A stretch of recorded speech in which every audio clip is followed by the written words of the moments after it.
You know, here at Studio 5, we love a good candle, right? The scent and the subtle glow, it's an instant mood booster, but it's a habit that can get pretty pricey until now. Our next guest has a way to reuse old candles to make new ones. That also allows you to mix your favorite scent with your favorite jar. I'm with the owner of Hive and Home, Kati Evans. She's here to show us how to make our own candle. You're heating up the wax right now. Yes. This is exciting, and this is as much fun. about the vessel as it is the candle, right? It is, especially with spring coming. We love to bring the new fragrances in your home, so it's really easy. So today we're going to focus on items in your home that you can make a candle out of. So we're actually going to use a planter, and we're going to turn this into a candle. Okay. Got lots of fun things you can have around your home you can use. Yeah, let's define what makes a good new candle jar. Yeah, so anything that you have, you can repurpose it as long as it's fire resistant. Of course. And as long as you feel like the glass is thick enough that you're going to be able to have a safe candle. I was going to ask about that. Safety. The width and the thickness of the actual jar is something to take into consideration. Yeah, it is. Okay, Yeah, but so you've got a mason jar, you've got a nice decorative planter. We've got a fun coconut right here you can use. We've got old planters. I've got this really fun planter here. I've made one of these for my home. So lots of fun things. At our shop, we do wood bowls. Beautiful. So we use a lot of wood bowls. So anything that you can take and anything that you feel like is a good vessel, you can turn it right into a candle. It sort of has you looking at that addictive aisle on the TJ Maxx store with new eyes, right? Because yeah, you walk down there and think it's beautiful. I don't know what I do with it. Well, now you can put a candle in it after today. And it's so fun and so easy. Okay. So today we're going to be using soy wax. You can actually repurpose wax that you have in your old candles. You can melt them.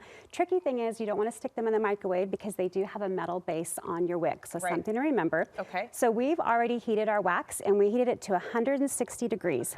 And that is one of the best candle tricks. You want to make sure that you have your wax the right temperature. If it's 160 degrees, then when you add your fragrance into it, it's not going to burn off. If it's too hot, the fragrance will burn away. If it's too cold, then your oil isn't going to bind. Oh, interesting. So let's take a step back if we can. If I'm going around and collecting, because I'm a saver, and sometimes I'll dig in my candle drawer and I'll have a lot of candles with just a half an inch that is no longer burnable. You're saying I can melt that down and mix that? Yeah, so I would just, this is what we've done here. I would just take a pot or a double broiler and you would stick your candle right in here and you would just turn on the water and heat it up and the wax would melt down just like in this container. Now we're mixologists. Now we're saying I'm going to put my cotton breeze with my what? Lemon joy. Yeah, exactly. It's in our control. It's all in our hands. Fun. So what we've done is we've got this to 160 degrees and once it's 160 degrees, then you're going to add your fragrance oil.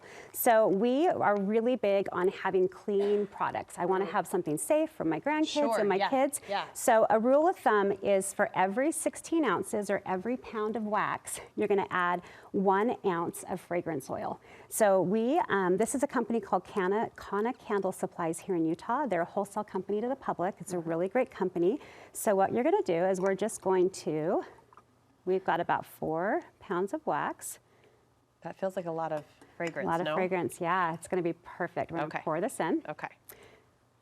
So it's the perfect temperature. I can smell it. What was that? So this is called Hive Exclusive. It's Volcano Breeze by Capri mixed with some coconut milk and mangosteen. Ooh, really yummy. Very fresh. And then you're just going to whip up this. You're going to mix it for about a minute. You want to make sure that you mix that oil and that fragrance oil together so it binds. And what we've done is we've gone ahead and we have poured in some wax that's cooling because in a minute we're going to talk about why we're going to cool our wax. Okay. So now we've got 1 ounce of fragrance for every pound of wax. Yes. And we're just going to mix it up.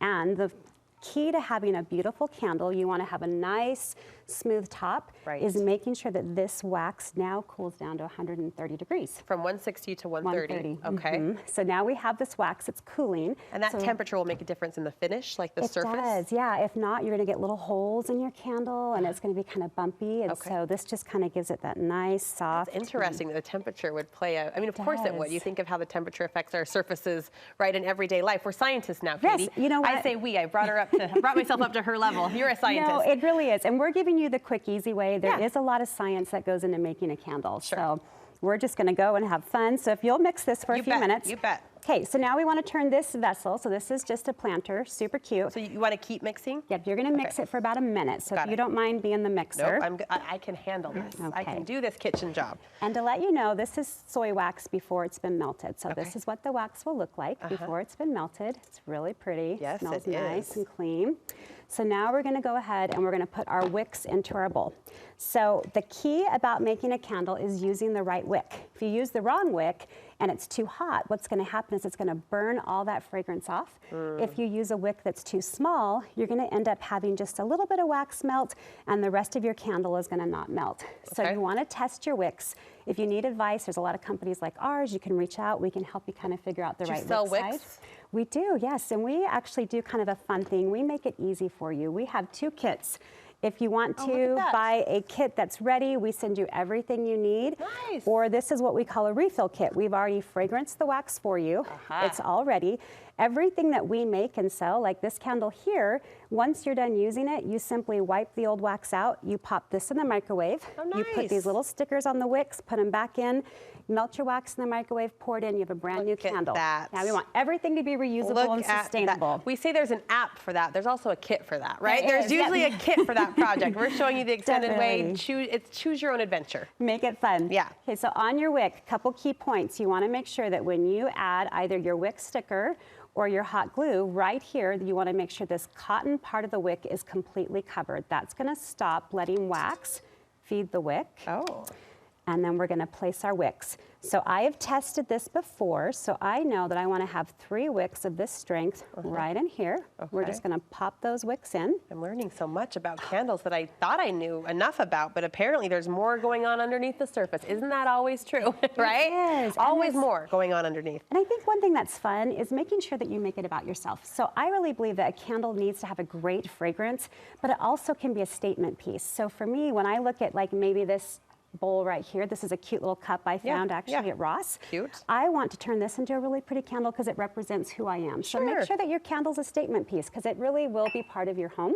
How long does our wick need to set? So our wick is ready to go. It's ready. I'm going to let you do the pouring, okay? Oh boy. Okay. Okay, so I'm actually going to replace this right here for you. Actually, let's put it here in case it drips over. Good call. So when you pour your candle, you want to pour it as much as you can. And you always want to leave about 1/4 to 1/2 inch because you want to make sure that there's room. Once you pour your candle and you light it, it's going to melt and get some wet, what we call a wax pool. It's going to pool. So go ahead and pour it on in, This feels exciting.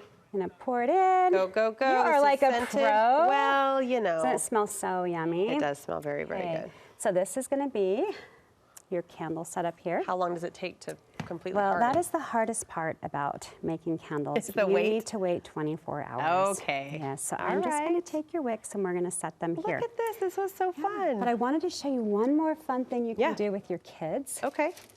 So we're going to pull out this magic cupboard here. Lots of magic cupboards around this TV kitchen. So this is fun. When you have your candles at home that you've just used a little bit of wax, there's a little bit left over, this is what we call wax spark. So you can take your candle, pop it into your Dutch oven, the double broiler, you're going to melt that wax, then you're going to simply just pour a little bit of wax just right in here. This is like the extra, the excess you don't know what to do with. Yeah, just the extra. We're going to let it just sit here and it's going to harden and it's going to form into that. Leak on over. What are the flecks? So I just brought some little corn flowers if you want to decorate it up. These make great little gifts.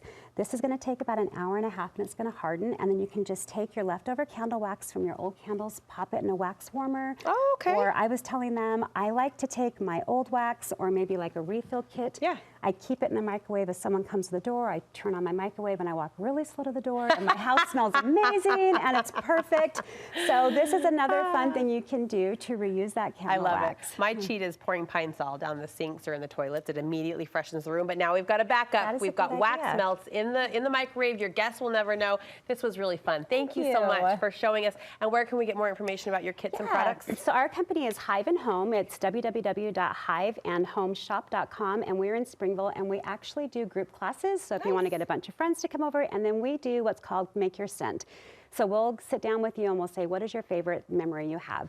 And you might say Dole Whip at Disneyland. And you'll help us what bring else that do you to like? life in a candle. And we'll make a scent, and then we will name it the Brook by scent, and however you like to do it. So it's a lot of fun. I love it. Thank you so much. Great to have you. Thank you. Appreciate the tutorial.